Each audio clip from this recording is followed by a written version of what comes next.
agresibong aksyon ng China. Paulit-ulit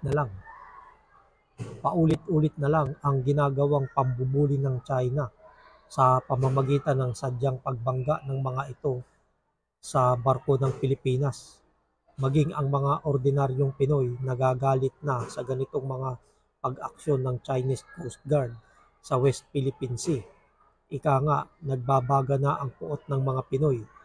Bagamat alam natin na nagpo-provoke ang mga ito at tanging nagiging pag-aksyon lang ng Pilipinas ay magharap ng diplomatic protest. Nakailan na nga bang diplomatic protest na isinampa ng bansa pero tila walang nangyayari.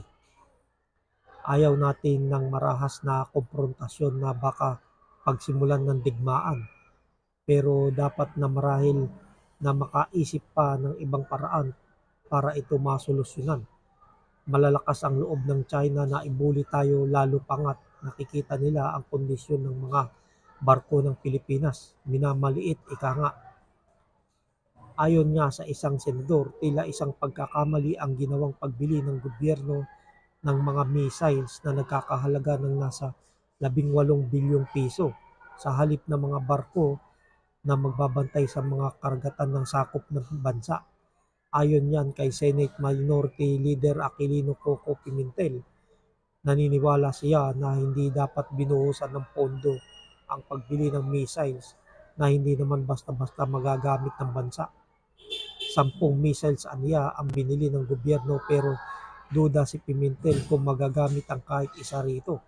Kung ibinuhos aniya ang pondo sa pagbili ng barko, ay baka natapatan pa ng Pilipinas ang dami ng barko ng China na nakatambay sa karagatan na sakop ng exclusive economic zone ng Pilipinas.